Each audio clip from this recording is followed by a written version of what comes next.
प्रणाम गुरुदेव एवं सर्वपरि शिल प्रभुपाद चरण प्रणाम निवेदन कर कृपा आशीर्वाद प्रार्थना कर आजकेर मধ্যে भागवतम प्रथम स्कंदेर पंचम अध्याय आलोचना। तो আপনারা শ্লোকে দেখুন, শ্লোক নাম্বার 11। তো ব্যাসদেবকে নারদ মুনি বলছেন যে তুমি এমন প্রোডাকশন তৈরি করেছো, এই প্রোডাকশন কে পড়বে? সব সরস্বতীর জলে চুবাও, নতুন করে প্রোডাকশন তৈরি করো। যে প্রোডাকশনে কি নাই, বাসুদেবস্য মহিমা হি অনুবর্ণিত, ভগবানের কথা নেই, সে গ্রন্থ বেকার বেকার। এত কষ্ট করে তুমি এই গ্রন্থ লিখেছ, সব কিছু বেকার, নতুন করে শাস্ত্র লেখো।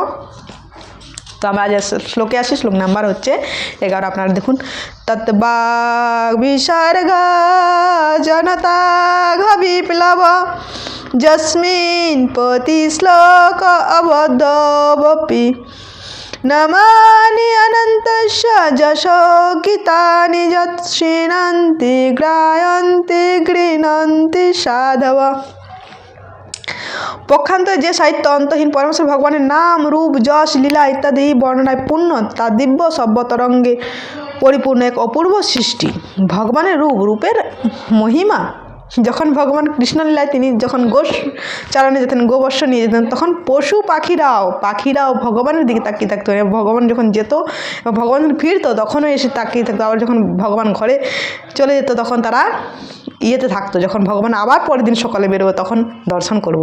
তো ভগবানের রূপের মহিমা কি না, জগতে উদ্ভ্রান্ত জনসাধারণের পাপমঙ্কিল জীবনে বিপ্লব সূচনা করবে, এমন একটা শাস্ত্র লিখো যা সকলের বিপ্লব ঘটাবে। বিপ্লব পাপমঙ্কিল জীবনে এই শাস্ত্র পেয়ে ভাগবতমে যখন এই আবির্ভাব হবে, এই ভাগবতম পড়ে লোক মাছ মাংস খাওয়া ছেড়ে দেবে,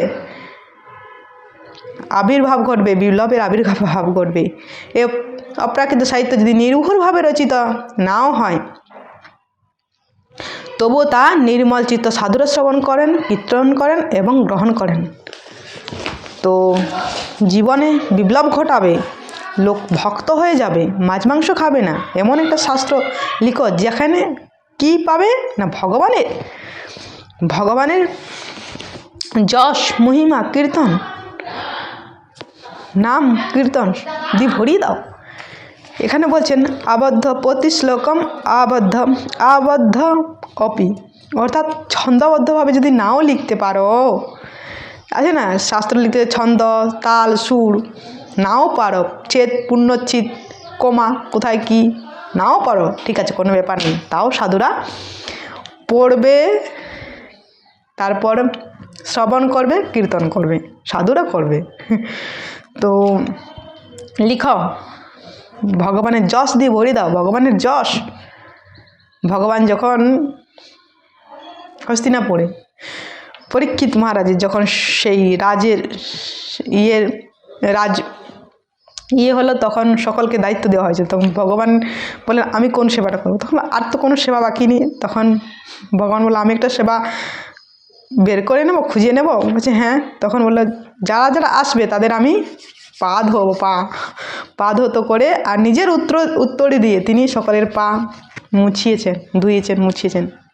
ভগবানের যশে ভরিয়ে দাও সেই গ্রন্থ, সাধুরা পড়বে, আর সেই গ্রন্থ যারা পড়বে তাদের জীবন বিপ্লব ঘটে, তারা ভক্ত হয়ে যাবে, মাছ মাংস ছেড়ে ভগবানের কথা ভরিয়ে দাও। তো সেখানে আবার হওয়ার সময় আবার একটা থাকে যে যারা শ্রেষ্ঠ ব্যক্তি তাদের পূজা করা হয়। তো সেখানে ভগবানকে করেছেন। তখন সেখানে শিশুপাল বলছে আরে এই কৃষ্ণ গরু চড়ায়, সারা জীবন গরু চড়ায় করলো, আজকে ইনি নাকি শ্রেষ্ঠ ব্যক্তি, সেই নিয়ে আবার একটু হলো। তো ভগবানের যশ। তো সেই ভগবান, সে কাহিনীটা অনেকটা আছে, যদি আমার সবটা প্রশ্ন মনে নেই, ওটা আমাকে দেখতে হবে। তো সেই কাহিনীটা ভগবানের যশ এত। তো আজ এই পর্যন্ত, বাকিটা পরের দিন। হরে কৃষ্ণ।